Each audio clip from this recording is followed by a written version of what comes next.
In today's video, we're gonna talk about how you are the product. And it's okay to be different. It doesn't matter what category you're in, it's who you are as a person.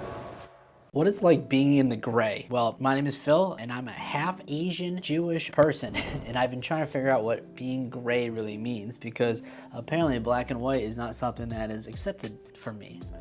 Basically, growing up, not understanding who you were as a person, understanding where you belong, helped me understand that I don't belong anywhere, and that's okay. It took me a long time, 35 years old, and I'm still trying to figure out where I didn't actually fit in. And I guess it could start when I was younger, around 7 or 8 years old.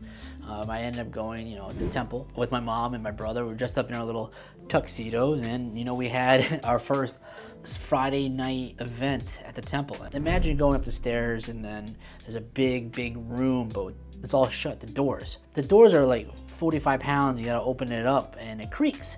So it creaks, and then you get everyone looking back saying, who's these late people? And then all of a sudden you really start to understand, like, okay, well, they're not really just looking at who came in late. They're really looking at me, my brother, and my mom, who is different looking. We were Asian. I did this because I did the same exact thing when I went to temple, in the Asian temple. And at the same time, I got the, who is this? And then it just kept looking. So it's been something I've been going on since day one. And for you, I can see how that could happen, where if you're mixed race, different beliefs, that these type of things happen to you all the time. And you just try to figure out, like how I'm doing it right now. I have no idea what category I am. I have no idea what category I should be in. YouTube, Instagram, everything wants you to be in a category. And at this point, I can't figure out what it would be. I like comedy, I like acting, I like writing, I like business, I like buying business, I like creating businesses. And like, where does that all fit into category of search and find me type thing? And I don't think that's the type of thing that's been going on now with the algorithm and stuff like that. The chances of me being able to give a little piece of my mindset, maybe, or maybe your mindset of how you do things and how you approach the world and the perspective that you went through, is maybe all you need to find the people that you're looking for. I myself, I'm looking for people. I'm looking for friends. I'm looking for people who are like-minded like me in some ways. There has to be people out there who love business, making $1 billion, and also people who like the arts and wants to just create. At this point in time in my life, it's been that hard of a situation where I didn't even click the button. I didn't click the button to record. I didn't click the button to understand the process of moving forward with this on a consistent basis. If you're in the same position, or if you're in the same situation where you are not pushing a button because you don't know what category that you're in, I would suggest just push the button at this point. Push the goddamn button! Push the goddamn button! You heard what she said. My best case scenario that I've found also is that I was able to find an editor, someone who could possibly listen to what I'm saying and put his perspective into it. If we're gonna go back into the scene where, me walking up into the temple with my mom and brother, I think it's something cool where it creates some type of awkwardness and scene of some sorts where you can get an idea of how it felt. It did hurt a lot. You could feel the weight of the eyes on you. It just makes you kind of go down as a person. And then from there, it's been like that my whole entire life. And people who are going to school, going to different places, different cultures, we always feel that feeling of like, wow, the person just doesn't look the same, doesn't possibly believe the same, a different culture where they just don't understand what it is. Another instance I had really 2 weeks ago, I'm half Lao, and some girl just kept testing me. She's like, oh, you don't speak Laos, you don't look Laos, how are you Laos? Sorry, I am Laos, yes. I'm sorry to admit it and embarrass you. I don't really know. But that concept where you get questioned all the time. You just don't know who you are. And it sucks so bad because you're gaining traction on like who you are as a person, and all of a sudden that trigger comes up. The trigger of questioning who you are as a person. And if you're someone who's like me, I'm not comfortable saying who I am all the time. It hurts a lot. Hurts a lot, and I really don't wish that on anyone, really, because not knowing who you are really sucks. So I guess one thing that I've learned from that experience too is I learned that it does affect me. It's been a long time since it's happened. What really bothered me at that point in time, I actually had to walk away when I was a little drunk at that point, but I walked away. That's something I don't do. If you were to go through that process right now, I would look at it as a learning experience to say, hey, did that affect me? Does it affect me now? Is it gonna affect me moving forward? And if it does, look into that, because I did that work a little bit after, and I didn't realize how bad it really affected me. To the point where I was like thinking bad thoughts of like how I really don't like this person. I wish bad things on her. It sucks anyways, but you know, you get to the point where it's like, how could someone do that? Yeah, so going back to what this is.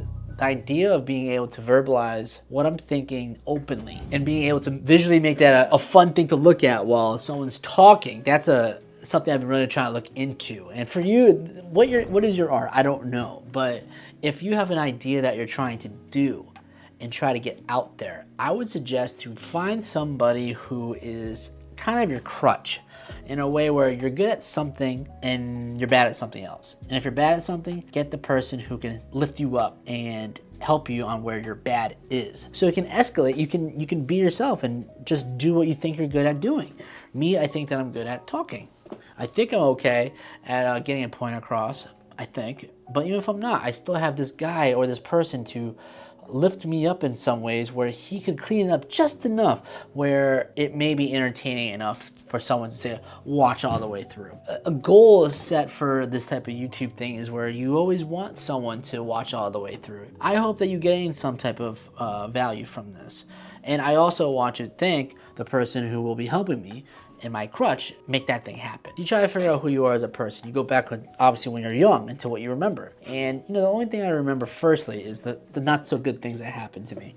And a lot of it really wasn't that bad, other than the concept of me being judged for who I thought that I was. I verbalized who I was. I'm a Ukrainian Jewish person, and I'm Laos. 50-50. And it started off with my mom. You know, her family was bombed in Laos because of the Vietnam War, and they came to this country, and they had to work in different environments that were not so pristine. They were working in the factory. My dad had a factory, and he was the line leader in the factory in manufacturing. So they met each other, hit it off, and then I was born, right? That's how things work, where two different cultures meet. They meet somewhere and then they hit it off. So be it. You know, growing up, I would say that I didn't identify as anyone other than just being me. I thought that was okay. And then when you started going to these more public locations, the temples, family events, school, people start to ask, like, hey, like, who are you? And I'm like, well, I'm in this environment for a reason. I'm just a person who is a part of the culture, so I'm here to further learn that with people who are like me, so I think. But then at those point in times, that's when they really start judging you. They start to think, okay, well,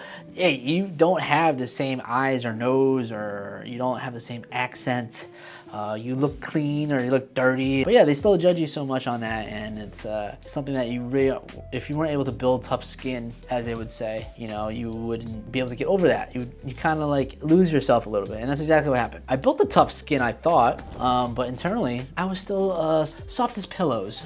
I was soft internally, and I didn't really know. I guess I just took it as it'll stop eventually, but it never does. And it never did. You can go out so much and be who you are, and if you let people make you feel differently, you've gave away your power. And that's something that I've been doing for such a long period of time. And half the reason why I'm making this video is a way to get my power back. Meet people like me who has been affected by the situation of basically being in the gray. And the thing about being in the gray is the hardest part is that the gray has happened because black and white is mixed. This is not just a color thing. This is a power thing. This is a cultural thing. This is a worldly thing. This is the world. Things mix. Problem is when people don't accept the mixed thing, the mixed person, the different person, the different colored person. And right now in America, that's happening right now as we speak. The powers have created gray. Problem is that people who are conservative or not still don't accept that new gray. And that's the biggest problem. And that's what happened with me when I was growing up. That's probably what happened with you when you were trying to grow up in school. They didn't accept us because we were gray. They didn't accept us because they don't know what different is. And, you know, growing up, now at 35 years old, I realized that it doesn't fucking matter anymore. It doesn't. It doesn't have to be right or left. It can be in the middle. It can go straight. There's ways of getting to the direction that you need to go. It doesn't have to be all the way straight because everyone went straight. It doesn't have to go right because everyone went right. You don't have to be here because you're this color or that person because you're that religion. You don't have to. There's other ways of doing it. And that's one thing I've been trying to do for this YouTube. YouTube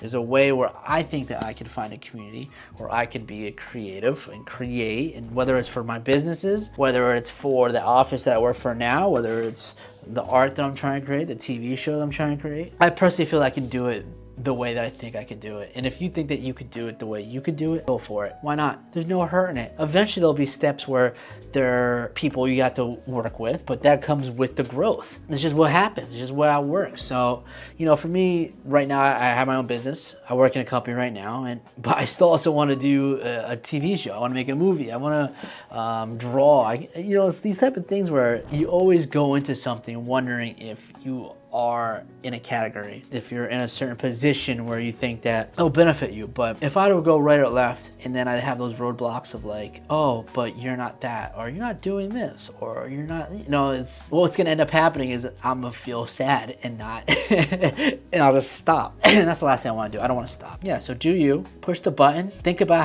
how you would go about it if you had a certain team. Find out a certain person if you had that team. If you have the money. If not, just keep pushing the button. Eventually, they can come back and re-edit it. For example, if you want to start a business, just start how you think it would start. You can go based online right now and start on getting a tax ID, for example. That's a start. Find a customer. Find a supplier. Like there are things that you can do where it doesn't have to be straightforward and to the book. If you like this video, subscribe. Comment below and let me know what you went through growing up. Black and white's old, gray is new, and I hope that you find your gray.